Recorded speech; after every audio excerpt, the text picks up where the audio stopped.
Did you know that Batman Returns is the only live action Joel Schumacher and Tim Burton movie that does not show flashbacks of young Bruce Wayne? Welcome to the Collection Grind. Today we're going to be opening up a pack of Batman Returns Movie Club Trading Stadium Club Tops trading cards. It's going to be a fantastic time. We're going to get right into it. 1992. Anyway, let's get right into it. We're looking for newbies. Obviously, a few things I wanted to talk about is like Batman 2, and that's about it. There's not a lot going on. But we haven't opened up a pack of these in a little while, so... Oh, gosh. Okay, alright. A little bit of fight action there. That's a weird shot of that person. I don't like that shot. This card's a little weird.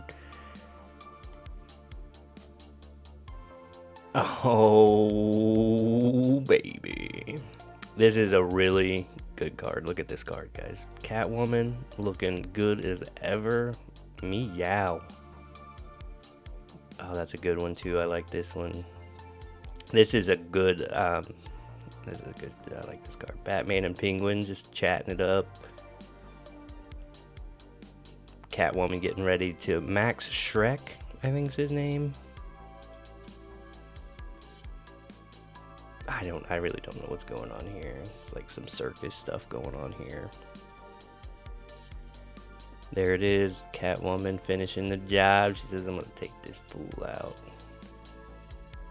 Oh, there's a repeat. Danny DeVito and a duck seems to be a popular repeat. That's hilarious. Okay, that's alright. We got some new ones. They're not all... Oh, this is a good one. This is a good one. Look at this. Oh, Alfred. We love you, Alfred. I think this one's a repeat. I can't really remember. I'm going to put it in the repeat part. That one's definitely a repeat. Oh, gosh, I can't tell. I don't think this is one. I think this is a new one. Penguin shooting something. Shooting somebody or something. Look at him screaming. This might be a repeat, too. So we got about a half and half on that one. That's not bad. That's not that bad. You know, I'll take it. I'll take it. Plus, like, we got this one, which I need to put... get my protective cases. Get the protective cases. Okay. I don't know why I do that. We're going to put these in protective cases, and then we're going to read the back of the cards, and then we're going to talk a little bit about just some things that's been on my mind. Batman Part 2 went into pre-production officially, which is fantastic because, like, we really need this thing moving. So that means we are shooting for 2027 release, I believe. I think it's October 2027, which is crazy to think about, but okay, I didn't want that one anyway. I didn't really want that one anyway. It was just 2027, which is crazy to think about, but man, I'm so glad it's actually like finally in the works. So that's fantastic. A little thing I wanted to talk about is I'm gonna predict. I want to like not typecast, but like I want to talk about like what the plot is gonna be, because a lot of people think, like, there was a rumor back in the day when the Batman was just like finishing up, and they were like, yeah, we're getting a sequel because it made all the money. And there was a rumor that they were gonna do Hush, the Hush storyline, which I still think they're kind of probably gonna do the Hush storyline. People want like Court of Owls. I mean, I don't really care what they do with it. Matt Reeves is probably gonna do a fantastic job. I think it's one that includes like mostly all the villains, so that would be fun. Some people are saying it might be Mr. Freeze would be an interesting villain because for the realistic, but that's the part. Like, Hush would just fit into this universe so good because he's just here's this bad boy. Look at this. Oh my gosh, it's so beautiful. We're getting this one graded when we can. But Hush would fit into Matt Reeves' universe so much better than like Mr. Freeze. You could do Court of Owls would fit perfectly into his universe just because of like the realism of it all. Court of Owls, I think like what he should do is Hush for Part 2. Do all the cameos, all the stuff, you do all that, and then end your trilogy with the Court of Owls.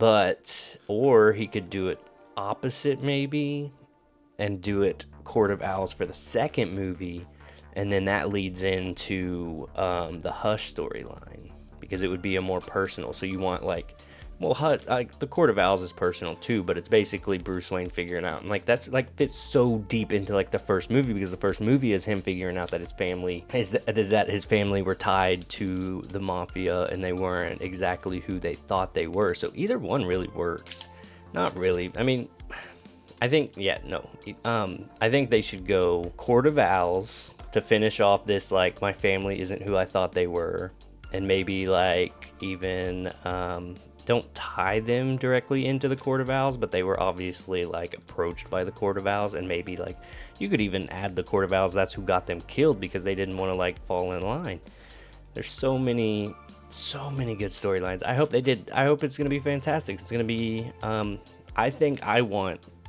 personally, I want Court of Owls because it fits into the storyline so much better. Because like if you think about the first movie, it just makes so much sense. Court of Owls. I'm going Court of Owls is what he's been cooking up. Matt Reeves has been cooking up Court of Owls. That's what we're going to get. But it finally went into pre-production, so we should be getting that 2027 October release, and I'm so excited. It's finally in motion. You know, I heard someone say slow motion. It's better. Slow motion is better than no motion, and I like that. That's fantastic. I like that. But there's not really much going on. We're gonna read the back of the cards, but in terms of movies and TV, I haven't really started Peacemaker. I'm gonna start doing that soon, this week. I have to do it this week. I mean, I'm running out of time to recap the first season, but there's not much going on. The biggest news is the Batman Part 2 is going into pre-production finally, so it's going to start filming on January 1st. It's going to be great. Hopefully we get some trailers for some DCU projects. But what made me think about the Hush storyline is what originally got everyone thinking that it was going to be the Hush storyline is because the Clayface movie, like when he was introduced, they were going to add him. He was part of Matt Reeves' universe, so like that just makes sense because Clayface is a big part of the Hush storyline, because he like mimics all the villains and blah blah blah blah blah, and it's good stuff. I need to check this one actually. Check before I do anything else. Yeah, we got some new cards, good cards. Catwoman heavy, which I'm not complaining. I don't know if I got this one. I need to check this too.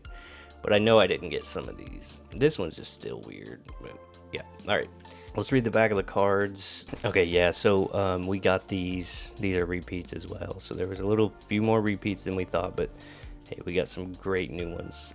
Just 4, actually. But that's better than none. You remember that one pack beat for beat? That was insane. I thought I was going crazy. So we're going to read the backs of these cards. And this one alone, if it's graded good, so good. I'm glad. Like, that's worth this pack alone. So let's read the back of these cards. There's 4 cards here, but Selina Kyle, Michelle Pfeiffer, relaxes in her apartment unaware of the strange fate that awaits her. Selina's best friend is her pussycat, Miss Kitty, who eventually saves her life and also transforms it. Miss Kitty. Oh, we got 5, 6. Oh, we got 6 new ones. I'm just silly. Once a submissive secretary, now a predatory creature of the night. I don't know about you, Miss Kitty, Catwoman tells her loyal pet, but I feel so much yummier.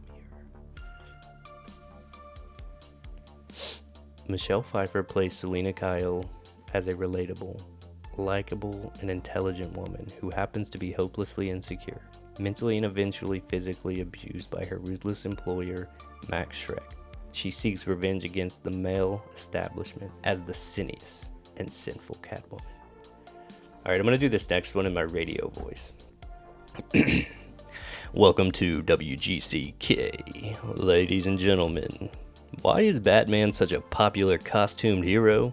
Perhaps the lack of genuine superpowers makes him more relatable. Batman wears heavy-duty armor to protect himself, and he uses all manner of weaponry in his battle against crime. Thank you for tuning in, ladies and gentlemen. Today we're going to be reading the backs of these cards under Tim Burton's supervision. Under Tim Burton's supervision, Catwoman's quirky sense of humor was carefully developed by screenwriters Daniel Waters, Heathers, and Wesley Strike, Cape Fear. Alright, we're going to do this one in the Bob Rob voice. Alright, you know, ladies and gentlemen, sometimes there's happy little accidents, and sometimes there's just... No, we're gonna do this one in Batman. Christian Bale's Batman. Director Tim Burton grew up in Burbank, California. No, I don't like that. That's stupid. Director Tim Burton grew up in Burbank, California, where he sated his imagination's ravenous hunger by watching old horror movies on television and drawing cartoons. Here he takes the Dark Knight detective Michael Keaton through his cinematic paces. It's fantastic. Thank you guys for tuning in to the YouTube video. I appreciate all you guys. It was a quick one today. I don't really have anything. I just wanted to say thank you guys for tuning in. I hope you guys have a fantastic day. The little thing I wanted to talk about, and I'm just gonna let you guys know up front, is the Hot Wheels idea thing that I teased earlier is not gonna happen. Okay, I know that I didn't even give you much context. Like, it is gonna happen, but it's gonna be years from now, because I'm going through. It's a project in the works, but it's not gonna be necessarily what I was working on is not. I can't do it right now, essentially.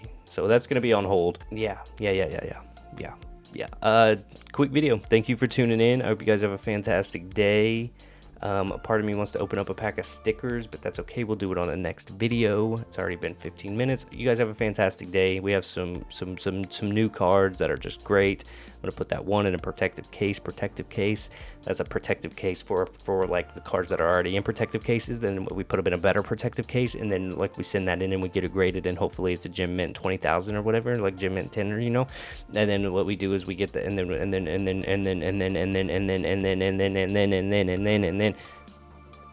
we hopefully we get a bunch of the same good ones, and then we can sell them and make our money, and fantastic. And you guys have a fantastic day. I just wanted to let you know that yeah, great times. Thank you guys. Thank you. Have a good day.